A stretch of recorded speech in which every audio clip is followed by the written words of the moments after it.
This week I was provided a code by the Lost Ark dev team to join in for their closed beta from the 4th of November to the 11th of November. While this build isn't final and is subject to change, after around 3 to 4 hours of the game, I can say this.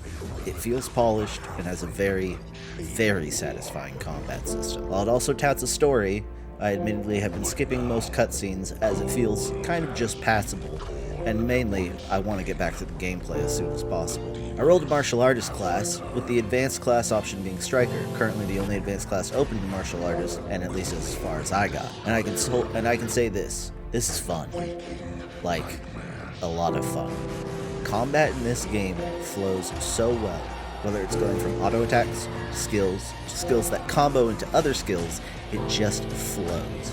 Every time I got into combat, I'm excited to press my buttons and see these gorgeous animations play out. I feel like an anime character blasting my way through bad guys with knuckles and feet. Impacts feel weighty and visceral like they should, and did I mention, it's just plain old fun.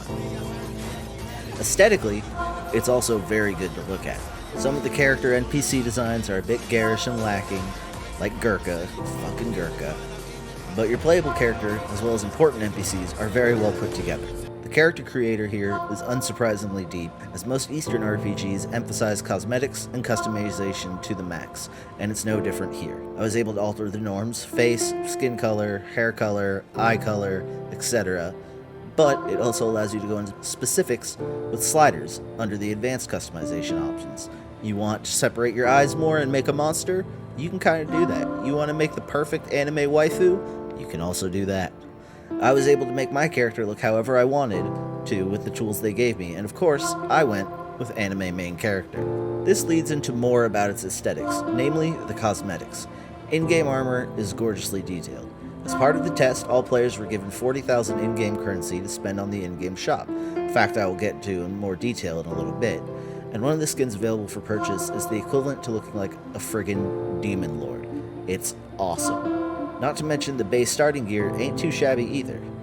This leads me to my next point, which can and will be a point of contention for many of us, the in-game shop. Now, like I said, this game is free to play. That being said, like all free to play titles, this means that the often maligned microtransaction is present.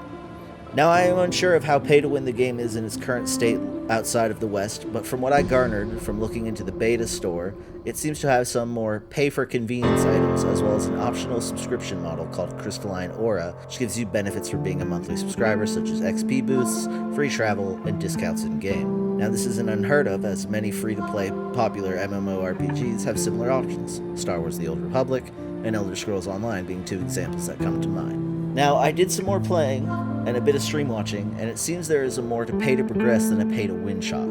You can purchase items that are all earnable in-game with some grinding, so it seems the shop is more cosmetic and convenience-based than it is to pay for power. That being said, you still can pay for some power, although it's negligible at most. That being said, also, this is a beta and subject to change. I will say from a cosmetic standpoint, the shop is very tempting.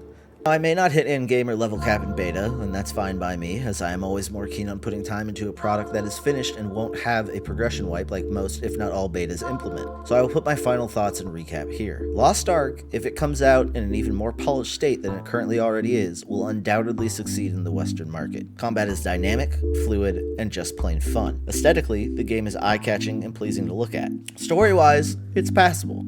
I can't speak to it much as I skipped a majority of it because my want to play was greater than my want to read. The only cons here I have are there are quite a lot of systems to be introduced that can feel a bit overwhelming, but the game does do a decent job explaining them to you if you were paying attention. And of course, there's the ever-mindful fear of the microtransaction store. That being said, should Lost Ark launch as a more refined product than it already is, I have no doubt it will make room for itself in the ARPG pantheon like Path of Exile before it.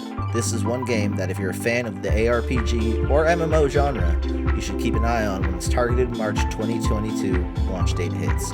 As for me, I'll see you all in Crazio.